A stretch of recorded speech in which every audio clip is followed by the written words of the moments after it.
नमस्कार दोस्तों, पूजा ज्योतिष कार्यालय यूट्यूब चैनल में आप सभी का बहुत बहुत स्वागत है।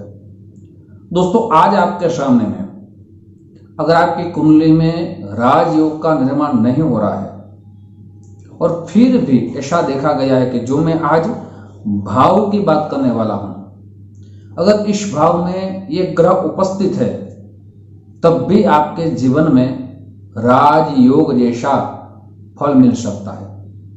आपके जीवन में पैसा, धन, संपत्ति आ सकती है। तो एक प्रश्न होगा कि ऐसे कैसे हो सकता है। दोस्तों, ज्योतिष शास्त्र में भाव का बहुत ही महत्वपूर्ण दिया गया है। दोस्तों, अगर कोई जातक अपने जीवन में पैसा नहीं है, धन नहीं है, तो उसका मान भी नहीं रहेगा, उसका सम्मान भी कम रहेगा। लेकिन एक जगह ऐसी है, मैं दृष्टांत दे रहा हूं दोस्तों, मेरे गुरुजी ने यह दृष्टांत की ओर से मुझे समझाया था कि एक जगह ऐसी है कि आप वहां जाएंगे तो आपका मान भी बढ़ेगा, आपका सम्मान भी बढ़ेगा। वो कौन सी जगह है? ससुराल। दोस्तों, इसी तरह ये भाव में अगर ये ग्रहमान उपस्थित है तो उस जातक के जीवन में मान भी बढ़ता है, सम्मान भी बढ़ता है, पैसा भी आता है, धन भी आता है। ऐसा देखा गया है। आपको बड़ी सरलता रहेगी अपनी कुंडली समझने में। ये वीडियो पूरा सुनिए दोस्तों, तभी आपको पूरा ज्ञान प्राप्त होगा और अपनी कुंडली बड़ी सरलता से आप देख पाएंगे। मैं इतनी सरल भाषा में आपके सामने सविस्तार रखूंगा। दोस्तों, मेरे अगले वीडियो में मैंने भाव की बात की थी कि हमारा जो 12 भाव रहते हैं उसमें सबका अलग अलग भाव प्रकट रहता है। जैसे प्रथम भाव को शरीर माना गया है, स्वयं का माना गया है, वैसे सारे भाव का अलग अलग नजरिया है। अगर वहां वो ग्रह बैठ जाए तो उसका परिणाम अद्भुत मिलता है। दोस्तों, अब मैं आपको पूरा विस्तार कहूंगा। शुरुआत करने वाला हूं कुंडली के माध्यम से। अगर आपकी जन्म कुंडली में प्रथम भाव में, दोस्तों लिख लीजिए, आप ये सब नोट कर लीजिए और ये वीडियो पूरा सुनिए, आपकी जानकारी बहुत बढ़ेगी। अगर आपके प्रथम भाव में चंद्रमा उपस्थित है, दोस्तों यहां भाव और ग्रहों की बात कर रहा हूं। अगर आपके प्रथम भाव में चंद्रमा उपस्थित है तो आपके जीवन में धन जरूर आएगा, मान भी बढ़ेगा, सम्मान भी बढ़ेगा। लेकिन चंद्रमा की महादशा शुरू होगी तो उसका लाभ आपको उत्तम से आपको प्राप्त हो सकता है। सारे भावों की बात करने वाला हूं दोस्तों। उनसे पूर्व मेरी एक छोटी सी गुजारिश है, जो मेरे नए दोस्त मेरा चैनल देख रहे हैं, दोस्तों अगर इस चैनल को आपने सब्सक्राइब नहीं किया तो एक बार जरूर सब्सक्राइब कर लीजिए। साथ ही वीडियो आपको पसंद आए तो जरूर लाइक का बटन दबाइए। ये वीडियो अपने दोस्तों में ज्यादा से ज्यादा शेयर कीजिए, वो भी इतनी सुंदर जानकारी प्राप्त कर सके। साथ दोस्तों बेल बटन जरूर दबाइए, मेरे सारे नए वीडियो की जानकारी सबसे पहले आपको प्राप्त हो। बहुत से लोगों के हमें कॉल आ रहे थे, SMS आ रहे थे कि हमें अपनी जन्म कुंडली का विश्लेषण कराना है, क्या प्रोसेस है। तो आपका संपूर्ण नेम, जन्म डेट, जन्म समय, जन्म स्थल इसी व्हाट्सएप नंबर में भेज देंगे। वहां आपको फोन पे, गूगल पे, पेटीएम नंबर दिया जाएगा। वहां अपनी सुनिश्चित दक्षिणा भेज देंगे। आपकी कुंडली शास्त्रोक्त उपायों के साथ, सरल उपायों के साथ ही आपको कौन सा रत्न धारण करना चाहिए, महादशा में, अशुभ स्थिति में आपको कौन सा उपाय करना चाहिए, सब विस्तार उसमें लिखा होगा।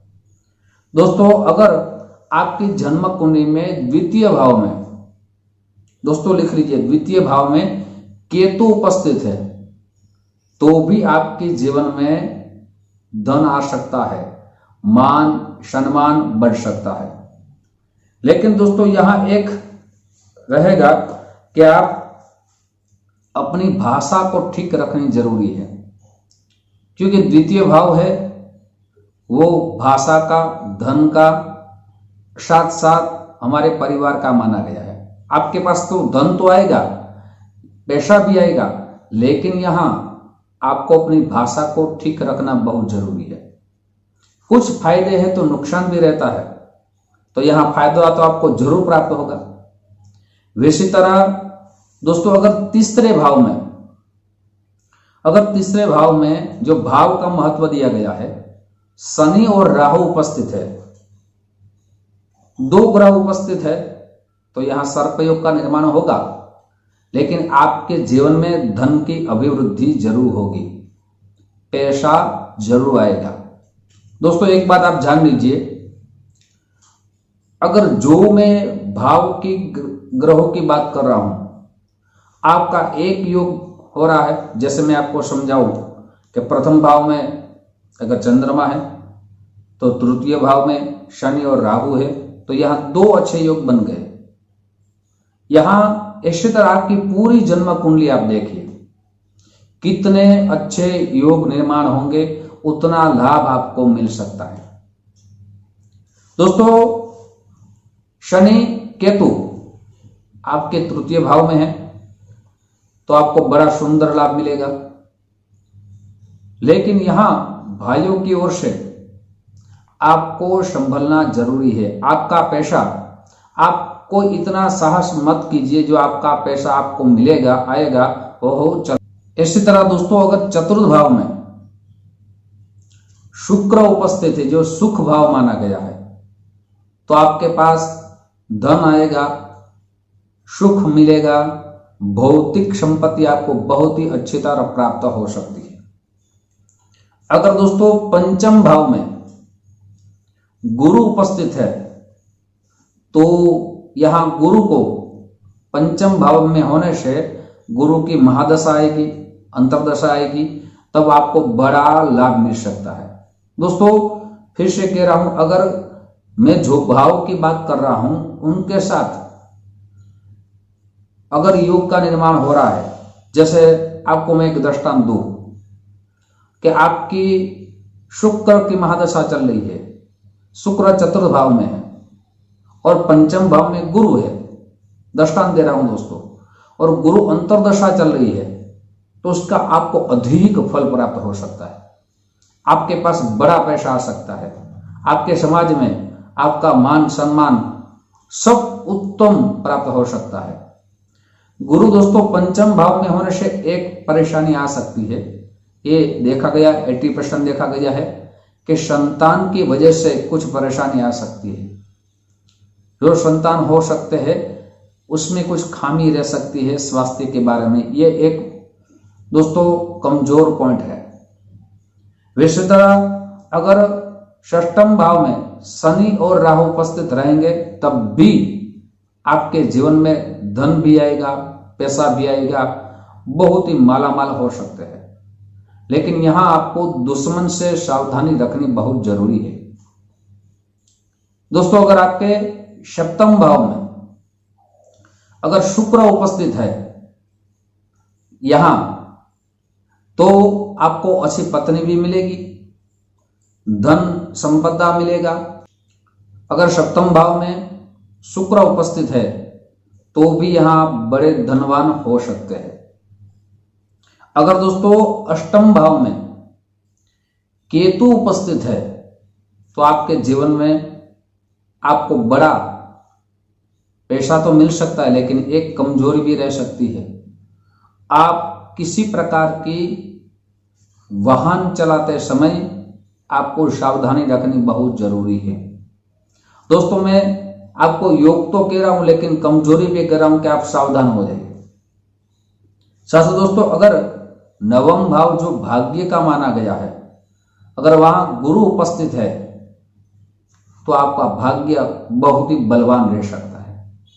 आपके जीवन में दोस्तों आप जो नहीं सोचेंगे उनसे ज्यादा आपके जीवन में आपको संपत्ति मिल सकती है। साथ ही अगर दोस्तों दसम भाव में मंगल और राहु उपस्थित रहेंगे, तो भी बहुत ही बड़ा लाभ मिल सकता है। लेकिन दोस्तों यहां मंगल राहु साथ आने से पिता और पुत्र के बीच कुछ अनबन भी रह सकता है, यहां आपको सावधानी रखनी चाहिए। लेकिन पैसा आपको बहुत मिलेगा। जो बिजनेस करेंगे उसमें आपको ज्यादातर उसमें आप उन्नति प्रगति करेंगे।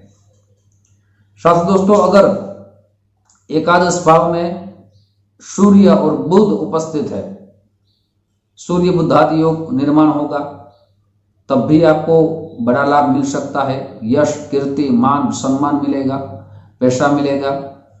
लेकिन यहां आपको पार्टनरशिप करने से पहले यहां सावधानी रखनी बहुत जरूरी है। आप जितना कमाएंगे आप प्रगति बहुत होगी, लेकिन पार्टनरशिप में आपको यहां ध्यान रखना जरूरी है। द्वादश भाव में अगर शुक्र उपस्थित है तो भी आपको बड़ा लाभ यहां मिल सकता है। दोस्तों, मैंने यहां कोई मार्केट की बात नहीं की है, सिर्फ भाव देखा है।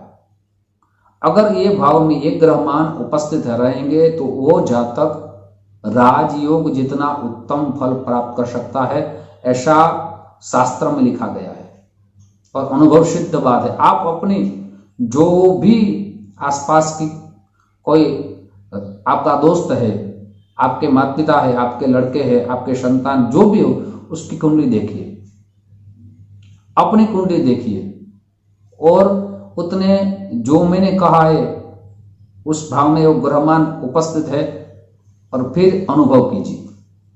दोस्तों, आपके सामने मैंने जो जानकारी रखी है वैसी जानकारी आपके सामने मैं रखता रहूंगा। मेरा लड़का बहुत ही सुंदर वीडियो बना रहा है, उसका आई बटन आपको दिया जाएगा, वहां से सारे वीडियो आप देख पाएंगे।